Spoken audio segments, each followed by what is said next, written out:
सभी साथियों को मेरा नमस्कार। स्वागत है आप सभी का आज 30 दिसंबर के जनसत्ता विश्लेषण में। आइए शुरू करते हैं आज का विश्लेषण। और जो करंट अफेयर्स इस वीडियो में डिस्कस नहीं करी जाएंगी वो आपको हमारी वेबसाइट में मिल जाएंगी, जिसका लिंक डिस्क्रिप्शन में दे रखा है। आप डिस्क्रिप्शन पे जाके और करंट अफेयर्स को डिटेल्स में विद पॉइंट्स एंड एक्सप्लेनेशन पढ़ सकते हैं। चलिए शुरू करते हैं आज का विश्लेषण। प्रथम पृष्ठ पे कुछ खास खबर नहीं है, हम सीधे जो हमारे लिए इम्पोर्टेंट आर्टिकल्स हैं उस पर जाना पसंद करेंगे। बाकी आप पूरे अखबार का अध्ययन करिए करिए, हम सिर्फ आर्टिकल्स पढ़ते हैं ताकि आप लोगों को कम समय में कंटेंट कैसे पढ़ा जाए आइडिया हो जाए। बाकी अखबार का अध्ययन करना ज़रूरी है क्योंकि अखबार में हर आर्टिकल कोई ना कोई इंपॉर्टेंस लेके छापा जाता है। ये आर्टिकल हमारे सामने आया है, जीवन के लिए जूझते बेघर लोग। बेघर और गरीब लोग की ज़िंदगी के सहाय पक्ष के ब्यौरा देखकर ऐसा लगता है कि दुनिया में ऐसे लाखों लोग रहते हैं जिनकी ज़िंदगी जानवरों से भी कई बीती है। ना सिर छिपाने के लिए कोई झोपड़ी, ना खाने के लिए भोजन और ना पहनने के लिए कपड़ा।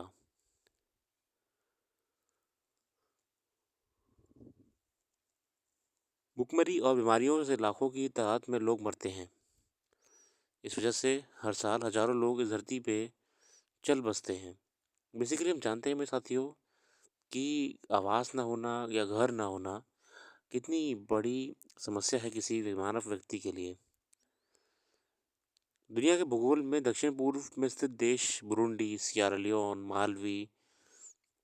मालावी, सोमालिया, जहाँ गरीबी सबसे ज़्यादा है, जिंदगी बसर करने की मूलभूत सुविधाएं ना होने से हर साल लाखों की तादाद में लोग मरते हैं। लेकिन भारत, पाकिस्तान, बांग्लादेश, नेपाल, चीन जैसे तमाम देशों में से सैकड़ों लोग मर जाते हैं। ये तब है जब सरकारी और गैर सरकारी संस्थाएं लोगों को ठंड से बचने की कोशिश में लगी रहती हैं। बड़े शहरों में संस्थाएं लोगों और प्रशासन बेघरों के लिए कपड़ों और रैन बसेरों के लिए जरिए उन्हें ठंड से बचाने के लिए काम करती हैं। लेकिन छोटे शहरों और कस्बों में ऐसे कम कम देखा जाता है। हम बेसिकली देखिए, अगर बेघर की बात करें तो पहले तो जितनी भी आपकी ज़्यादातर अफ्रीकन देश हैं या जितने भी आपके वॉर से पीड़ित देश हैं वहाँ पे तो बेघर की समस्या है ही है। मगर ये अच्छे देशों में भी है। अगर आप यूएसए की बात करो या डेवलप्ड नेशंस की बात कर रहे हो, आप इंडिया की बात करो, तो यहाँ पे भी लोग बहुत शहरों में बेघर हैं जिनके कोई घर मकान नहीं है। हालांकि इन लोग की समस्या कम हो जाती है क्योंकि बहुत सी एनजीओज और गवर्नमेंट मिलके कंबल बांटने का काम करते हैं। इवन इंडियन गवर्नमेंट तो प्रॉपर आवास योजना के अंतर्गत आवास मुहैया करा रही है। जिन लोगों के पास पक्के मकान नहीं है उन्हें मकान दे रही है। तो ये स्थिति है एक समस्या, चाहे वो अफ्रीकी गरीब देश हो या हमारे विकसित राष्ट्र हों। ये समस्या है बेघर वाली। भारत के जंगलों में रहने वाले बहुत सारे लोग को ठंड में इसलिए मौत हो जाती है क्योंकि बचने के लिए उनके पास कोई आशियाना नहीं होता। तमाम योजनाओं के बावजूद अभी तक आवास योजनाएं का फ़ायदा उन तक नहीं पहुंच पाया है। दरअसल राज्य सरकारों के जरिए बनाए गए रैन बसेरे या निराश्रितों के लिए आश्रय गृह के संबंध में बेघरों या मजलूमों को मालूम नहीं होता। बेसिकली रैन बसेरों के बारे में बहुत ही कम लोग को पता होता है। और पता भी क्या होगा, रैन बसेरे इतने कम होते हैं कि उतनी पॉपुलेशन वो झेल नहीं पाएंगे। अगर कभी उन्हें पता भी होता है तो डर ये हिचकिचाहट की वजह से वे वहाँ तक पहुँच नहीं पाते जहाँ से वो सरकारी योजनाओं का फ़ायदा हो ले पाएँ। कुछ राज्य सरकार द्वारा ढूंढ कर रैन बसेरों का ऐसे लोगों को लाने के लिए टीमें गठित की जाती हैं, जिनके बावजूद ठंड में झुलसते हुए लोग की जान चली जाती है। बेसिकली गवर्नमेंट भी प्रयास करती है कि लोगों को बाहर सोने ना दें या बाहर ना ठंड वगैरह में उनको रहन बसेरों में ले आया जाए। आज़ादी के 7 दशक गुजर जाने के बाद भी भारत में हज़ारों लोग बेघर होने की वजह से ठंड या गर्मी में मरते रहते हैं। इस तरह बेघर लोगों का मरना यह बताता है कि हमारी विकास यात्रा में ऐसे तमाम खामियां हैं जिसके चलते गांधी के जन को सेहत, घर, खाना, कपड़ा, पानी और दूसरी सहूलियतें नहीं मिल पाई हैं। देखिए, हम कैसे कर सकते हैं बेघर लोग को घर देने का? हम उनको आवास योजनाओं के अंतर्गत कर सकते हैं, हम रैन बसेरों की संख्या बढ़ा सकते हैं और हम ये सुनिश्चित कर सकते हैं कि अगर कोई बेघर व्यक्ति कोई परेशान है तो एनजीओज़ के माध्यम से हम उनके रहने का इंतज़ाम कर सकते हैं, है ना? जागरूकता ना होने की वजह से ये घास-फूस की झोपड़ी में रहते हैं, ठंड इनके लिए आफ़त साबित होती है, ज़्यादातर ग्रामीण क्षेत्रों के लोग के लिए। रोज़ी-रोटी की उम्मीद में शहर आए हर साल लाखों की तादाद में ग्रामीण इलाकों के लोगों के हालात ऐसे बन जाते हैं कि जिन्हें नौकरी नहीं मिली, वे दाने-दाने को मोहताज हो जाते हैं। अच्छा, शहरों में भी बेघर वाली समस्या है, ये क्योंकि मेरे साथियों उन लोग के लिए है जो काम ढूँढने के लिए आते हैं। काम मिल जाता है, तो रहने की जगह नहीं मिलती है या काम मिलने में देरी होती है, तो कुछ दिन सड़क पे रहना पड़ जाता है ना? इसलिए सरकार द्वारा ऐसे लोगों को ढूँढकर आश्रय स्थलों में ले जाने की कार्य योजना बनाई जाती है ना? उत्तर प्रदेश में इस साल बुजुर्ग के लिए सरकारी आवास योजना, बिहार सरकार की ज़मीन क्रय सहायता योजना, हरियाणा में मुख्यमंत्री शहरी आवास योजना, झारखंड सरकार की अबुआ आवास योजना। मतलब देखिए बहुत सरकारों ने प्रयास करा है कि इस अपनी योजनाओं के माध्यम से हम ये कर सकें। अच्छा देखिए ये बेघर वाली समस्या ना सिर्फ इंडिया में नहीं है, ये ना यूएसए में बहुत है। अगर आप गूगल करेंगे नेट पे देखेंगे तो डेवलप्ड नेशन में बहुत है, यूरोप में है। अरे आप डालिएगा नेट पे आईफल टावर, लोग आईफल टावर के नीचे रह रहे हैं।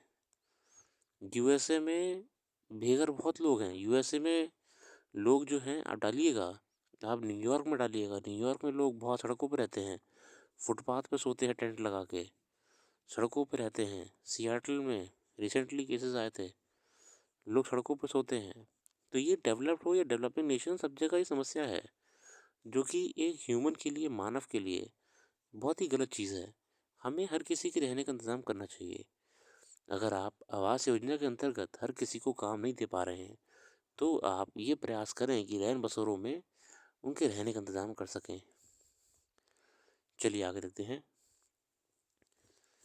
ये हमारे सामने जो अभी हाल ही में आपको पता होगा कि कतर में हुआ था ना आपके करीब कुछ हमारे सैन्य अधिकारी थे नौसेना के, उनको अरेस्ट कर लिया गया था जासूसी के आरोप में।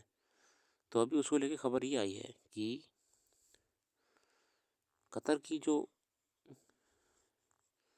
शासन है, इन्होंने जो इनको मृत्युदंड दिया था, डेथ सेंटेंस, इसको वापस ले लिया है। और जहाँ तक ये खबर है कि इसे शायद उम्र कैद या कोई नॉर्मल जेल में कन्वर्ट कर देंगे, इम्प्रिजनमेंट में। ये बहुत बड़ी कूटनीति भारत की विजय हुई है कि डेथ सेंटेंस जो था उसे ख़त्म कर दिया है। असल में इन पे जासूसी का आरोप लगा था, स्पाई स्पाई जो हम कहते हैं, जासूसी का आरोप लगा था। हालांकि इनका न्याय सिस्टम ऐसा है कि अभी तक चार्जेस क्लियर ही नहीं हो पाए थे कि चार्जेस कौन से मुकदमा लगाया, तो किस धारा में लगाया है, क्या क्राइम है। तो इंडियन गवर्नमेंट ने बहुत प्रयास करा, तब जाके इनको डेथ सेंटेंस से राहत मिल गई है।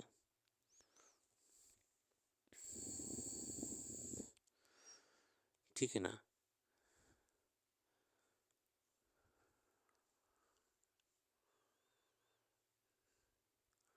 गौरतलब है कि भारतीय नौसेना के जिन 8 पूर्व अधिकारियों को मौत की सज़ा सुनाई गई थी, वह सभी दोहा स्थित उस दायरा ग्लोबल कंपनी के कर्मचारी थे जो कतार में सशस्त्र बलों और सुरक्षा एजेंसियों को प्रशिक्षण और अन्य सेवाएं प्रदान करती है।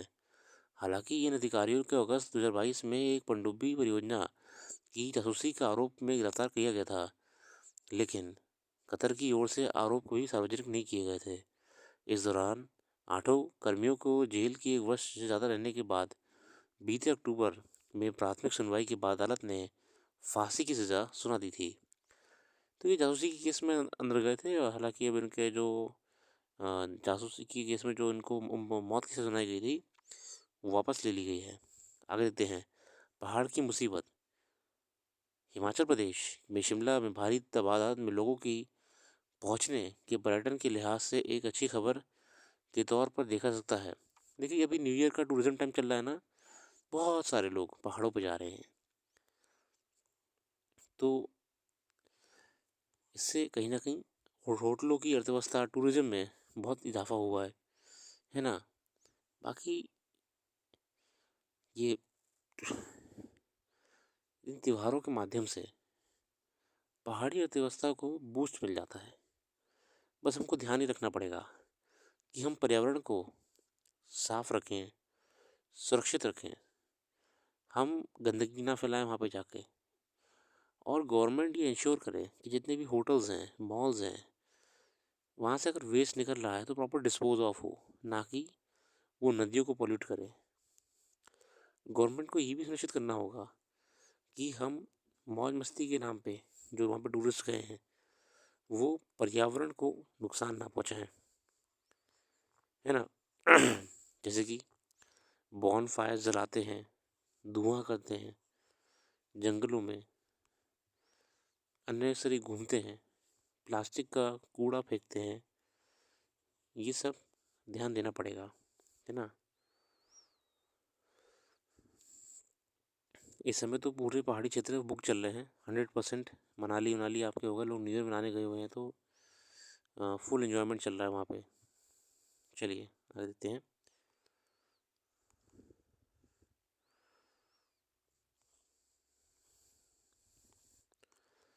बाकी अखबार का अध्ययन आप कर लीजिएगा। अखबार में बहुत सी करंट अफेयर्स होती है, हम उस पर नहीं जाएंगे। हम आपका समय बचाते हुए मेन आर्टिकल्स के बारे में डिस्कशन करेंगे। बाकी अपना कीमती समय देने के लिए बहुत बहुत धन्यवाद। आपका दिन शुभ हो।